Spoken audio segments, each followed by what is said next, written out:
Hello, everybody. I'm here. I'm here. I'm just setting it all up.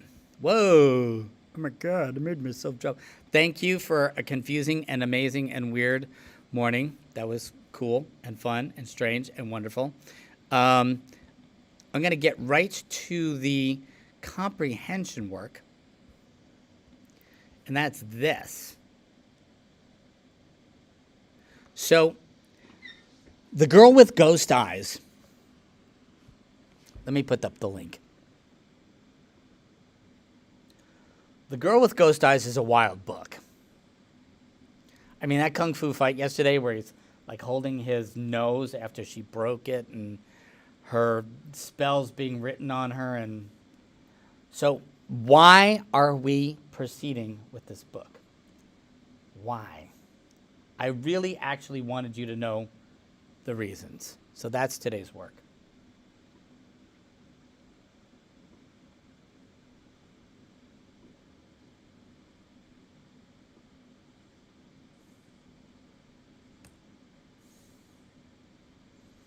Cool. Okay. I was just getting the link up, which I did. And it's there. That's so cool. Good job. Why? Okay. So, I wrote you a letter, and it says, Dear Litt class students, The Girl with Ghost Eyes is a pretty wild book. Really? Only one? Thank you, my one.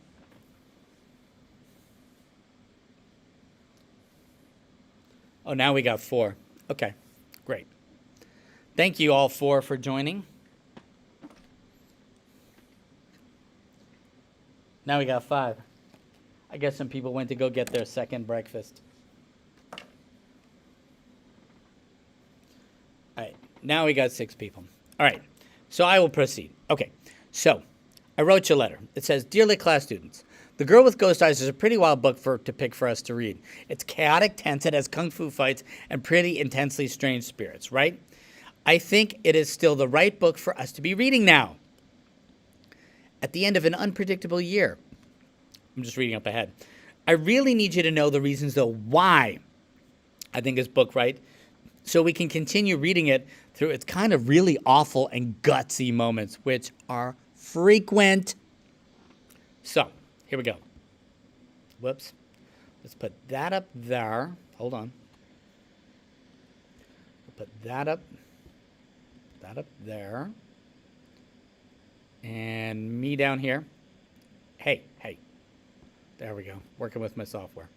All right. So, these are the reasons. This is actually what I want you to put in today's worksheet.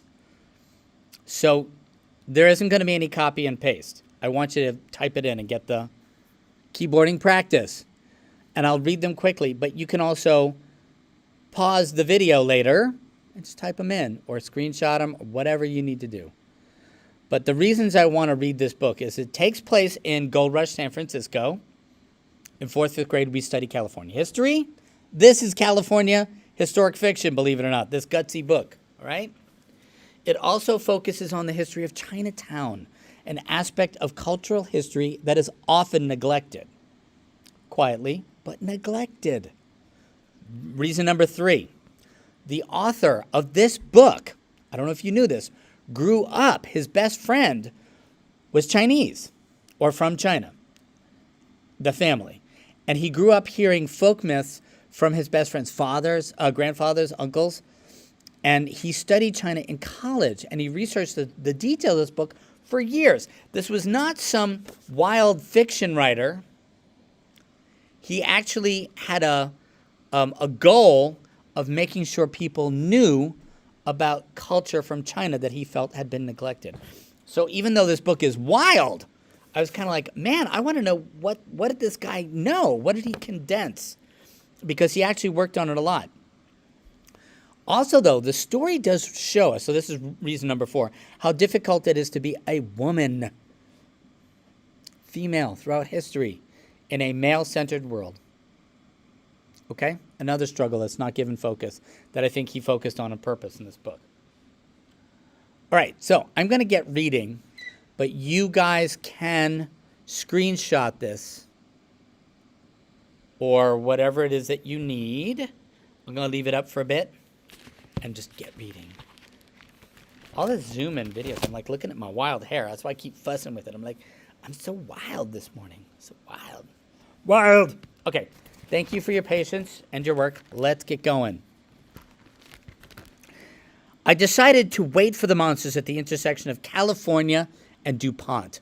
That's actually now California and Grant Street. We're going to look at that on the map tomorrow. It was here in the evenings where Father often stood with an iron basket. Ah, my wild hair. I can't even. Oh, come on. Come on, guys. I can't look at myself with such wild hair. All right, that's a little better. Not much, though. Okay. It was here in the evenings where Father often stood with an iron basket, burning paper offerings for the dead. It was here where Father performed his public rituals. The red brick walls were grimed with soot from Father's festival rites. Here I would feel a little comfortable facing a horde of spirits. A street lamp flickered at the corner. And please remember, she's at a spirit doppelganger of Chinatown, in which the sun never shines, that it's always eternal moonlight. A pedestrian walked near me, his shoulders hunched as though it were cold outside. But it wasn't cold in my world. On some level, he could tell tonight was different. He didn't slow down or stop to read the bulletins on the wall. Ding, ding, ding went the cable car down California Street as it slowed to a stop. Ding, ding, the men climbed out. Their lines swayed between them. They were heading home or going out to gamble. Though none of them could see or sense me, they walked past me and they swerved by me.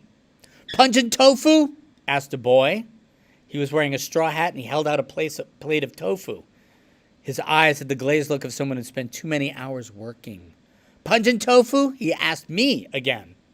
"You can see me?" There was no sign of comprehension on his face. He just looked past me and said, "Pungent tofu?"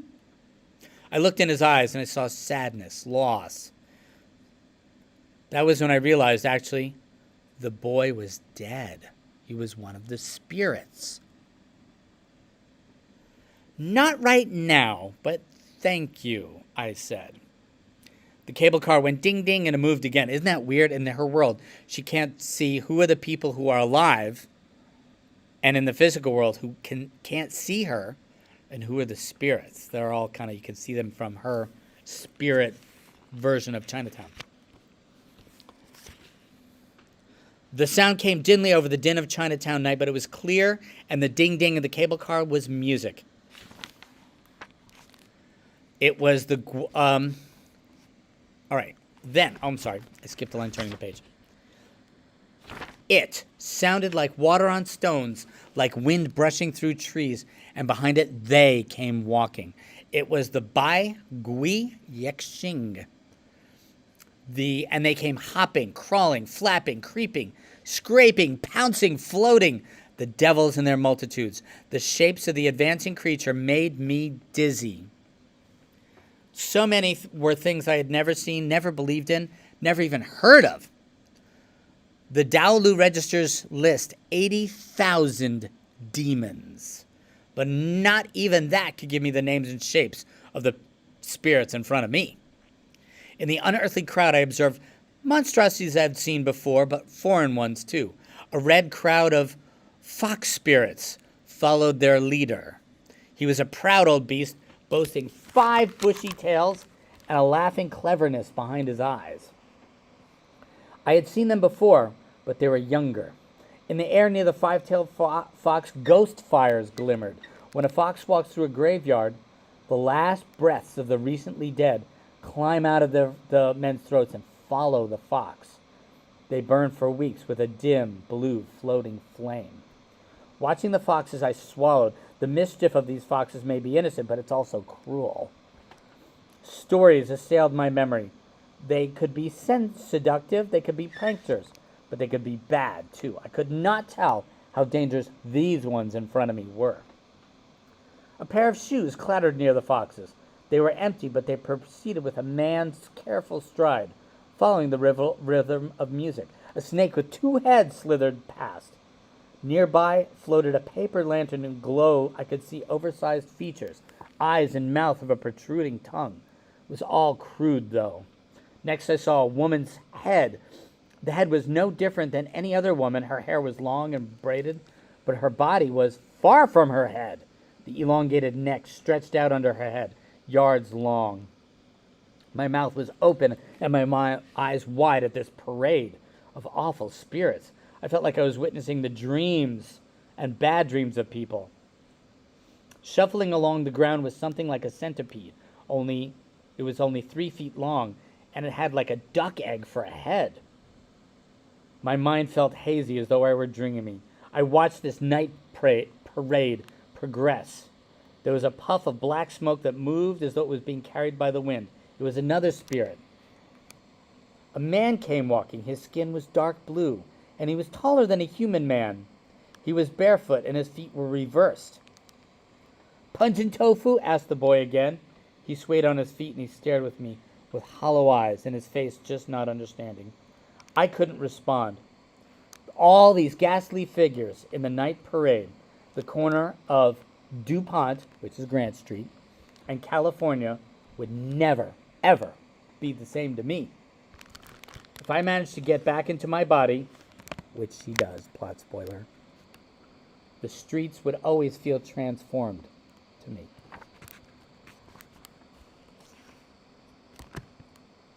There was a blue-skinned man in Buddhist robes, one with a huge eye in the middle of his forehead. He carried a staff like father's that was made out of goosewood. I'd heard of the blue monk. His name was Lan Heshang. Travelers encountered him in the mountains and in the woods. When the travelers spoke to him, he said nothing, but still he had my attention. His staff suggested he knew how to work spells. He might follow a Buddhist moral code. He might be able to help me, the blue monk. My attention turned again to the woman's flying head. During the day, she must steal men's breath with her beauty, but at night she was free, and her flew to prey on spirits. The crowd of monstrosities continued, horrific beyond belief, surging more like a waterfall. I felt exhausted simply from watching all this. The parade was a dance of nightmares, a community of the fearsome, unwelcome to my eyes.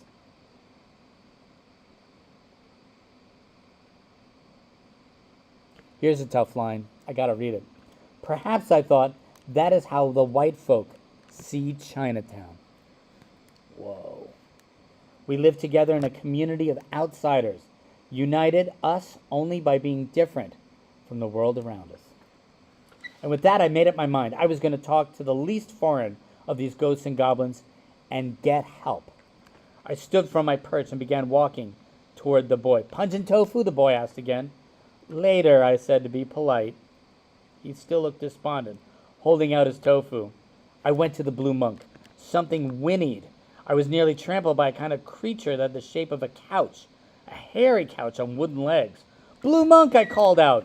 "I need your help." He turned to face me. I saw that mud had dried upon his orange robes. His hands were blue and twice the size of normal man's hands. His old dirt lodged beneath his fingernails. His eye was as big as a man's fist, right in the center of his forehead, and it looked kind of bored. I bowed to him and I started to speak. And then I stopped, unfamiliar with Buddhist forms of address. Shifu, which means teacher, if that's a very respectful thing to call somebody. He blinked his big, slow eye and said nothing. "Will you help me, Shifu?" Saying nothing, he looked at the sky and looked around. He blinked his eye, and he turned away, rejoining the procession. I stamped my foot in anger. If the blue monk won't help me, which monsters might? They might not comprehend any language I knew. Could I talk to any of them? I cursed, but then I heard a small laugh. A big orange cat was trotting towards me. One of its eyes was larger than the other. I blinked. Mauer? It was a cat spirit that I knew. The cat spirit stopped trotting and bowed its neck. "Meow, Dow girl." "Mauer, help me." "Help you, Dow girl? Why should Mauer help the Dow girl?" I helped you once, Mauer, weeks ago. Mauer is a cat, remember? And never was a cat born that honored its debts. I sighed. I was a little girl, maybe 9 years old. My father caught Mauer stealing fish oil from the lamps.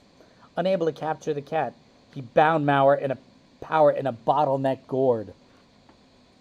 When I first saw Mauer, a group of boys had him cornered. He looked like a mangy orange cat with just a forked tail, and they poked him.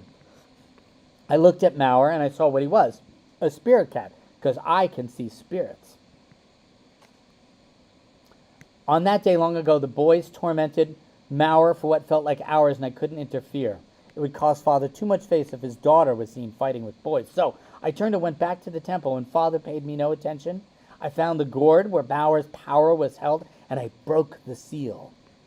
The 3 boys had gone to the infirmary that day, suffering animal scratches. And that night, late, a cat yowled outside our basement door, and I went to speak with it. It's true. A cat spirit honors no debts, I said. Mauer just sat back, watching me, remembering this whole tale. And a cat has no friends, said Mauer. I don't like anyone, actually, said Mauer. You like me, don't you? So you need help now? Yes, Mauer, I need help. The shift was too fast for me. One moment I was looking at an orange cat. A moment later I was looking at a girl that Mauer had changed to of 15 years, wearing an orange dress with embroidered sleeve. You need me to catch mouses? I stared. I had never seen Mauer change shape before. The transformation was kind of unnerving, actually. The girl had Mauer's eyes, and the whites of her eyes were forest green flecked with unearthly brown. Sorry, just bringing something up. No, I'm not looking to catch mouses. Or mice, I mean. Something hot swooped over me. I turned to saw a man's bald head flying past. The night parade was still going on, horrific. I saw the tofu boy hurrying to catch up. The girl yawned. You need fighty? No, Mauer, I don't need fighting. No fighting? Mauer, I need help getting back to the world of the living. Mauer looked away and stretched. Slowly, she stretched to find one way and the other. Nope. Can no help. But can catch mouses. Meow. That's the end of the chapter, but I'm going to go a little bit more.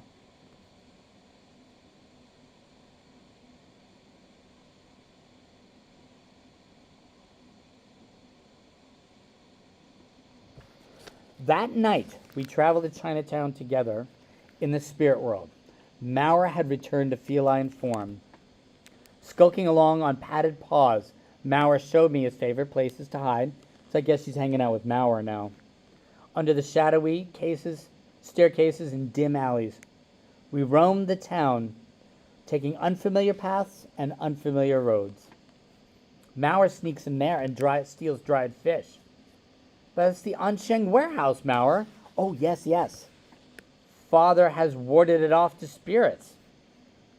Mauer knows a back door. Mauer, is there a back door to my father's temple? Because remember, her father's spirit talismans are keeping her out because she doesn't have the red string anymore.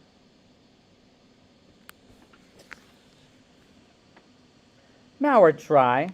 The lamp oil, the fish lamp oil is very yum. I sighed. Of course, Father had warded our home and his temple. Every floorboard, every corner was protected by his spells, shielded by the Bagua mirrors with painted images of door guards. Of course, it was completely sealed off from me. Mauer showed me a narrow passage between two brick buildings off of an alleyway. The passageway opened up to a slightly larger niche. It was almost morning. I curled up and I slept. It's funny she has to sleep in spirit form, you know? I had dreams that were troubled by monsters. No one could witness the Bai Gui Xing and came away from this experience undisturbed. It was disturbing. All night I saw this parade in my dreams. I woke up disturbed and hungry and worried. I prayed, please eat these evil dreams. I could not afford to allow my vital energy to be sapped by a nightmare. If Mr. Liu still wanted my father, or to hurt my father, it probably meant the one-armed man had something planned, something big and ugly, because he saw father as a threat to his plans. Once I was back in my body, I swore to myself, I would warn father, and father would know what to do. Stay intact in the spirit world, find a way to return. That's my focus. I stood and I stretched under the tarnished, brassy light of the eternal spirit world moon.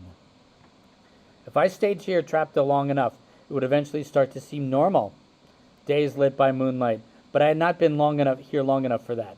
I found this whole thing disturbing because I remembered the sun. Near me was a pile of dried fish. It was a gift from Mauer. No doubt, but Mauer was nowhere to be seen. I took the dried fish and I chewed on it. It was better than I expected. There was dried salmon, dried tuna, dried squid cut into sliced salty strips. Some fish I could not name. All of it was salty, oily, chewy. In my mouth, it actually tasted lovely. But it felt hollow, like I was eating shadows. Which I was, I suppose. I stretched and I went to find Mauer. I started walking towards Jackson Street, chewing the fish. It had been 2 days. For 2 days I had been away from my body, cut off from the workings of the human world. Mr. Liu for 2 days had been gloating over what he had done to me. How he played me for a fool. How he outwitted me, put spells on my body, and trapped me. Or maybe he hadn't been gloating. He might see it as a greater victory than drinking a cup of tea. I walked along. The thought of Mr. Liu made me stiff with outrage. I swallowed the last of the dried fish. I approached Mauer. Mauer, hunt. Hush, hushy now. Okay, Dow girl? I looked toward the street where the cat had been hunting. Moments earlier, there was a tiny spirit walking across the cobblestones. It was milky white and small enough to fit in the palm of my hand. It was a tiny white human arms and 28 human legs, but it was just an eyeball. It was a full-sized, regular human eyeball walking with arms and legs. It walked across the street, straight at me. Yao Gai, I said, which I guess is Chinese for a spirit. The eyeball spirit clearly was one of the ghosts and goblins. It was the kind of thing my father would destroy without hesitation. Even all my years of seeing monsters, and even after witnessing that parade, I continue to be both fascinated but also repelled by the outlandishness of the appearance of some of these spirits. I watched this spirit proceed. Its legs took very short, determined strides. It was a human eye with tiny arms and legs, and it was watching me. It made its way across the street and never took its gaze off of me. It was creepy, but there was something familiar about the way it looked at me. Something that evoked a feeling of having known it all my life. I couldn't identify what was familiar about it. Don't hurt it, Mauer. Dow girl starve, Mauer? He shifted in the shape of a hefty little boy with a mouthful of sharp teeth. This shape-shifting still unnerved me. I turned towards Mauer. I will bring you spirit mice, Mauer. Saucers of fish oil. Leave this spirit alone. Mouse is good. Oil is very good. Dow girl better deliver, or Mauer will pee in your shoes. Dow girl. We both turned our attention back to the eye. Mauer shifted back into the shape of an orange cat and scampered off. I crouched down and faced this little spirit. Some of the Yao Gai spirits can change shape and size, but this little eyeball spirit looked harmless. I tried to make my voice sound impressive. My name is Qian Li Lin. I'm a Mao Shin Dao Shi and a killer of monsters. What kind of monster are you? He looked up at me. Hardly polite to call someone a monster when you've only just met. I blinked. A spirit is lecturing me on manners? Huh. I will lecture you on manners, young lady, and you will listen. I smiled, leaning back. What will you do to me if I don't listen? Little monster, I called him. The spirit had no face. It was just an eye. But in that moment, I could have sworn he was scowling. If you continue to be rude to me, Why would I guide you back to your body? So that's the end of where we're reading today. And that last line was a bombshell. If you're rude to me, why would I guide you back to your body? That little eyeball spirit is there to guide her back to her body. And we're going to have to pick it up tomorrow. All right, it's 10:06. The work for today is for you guys to type this out. No reading comprehension, just the reasons why I am hanging with this book, even though it gets really, really wild. I'm going to leave it up. I'll be back on Zoom to answer questions.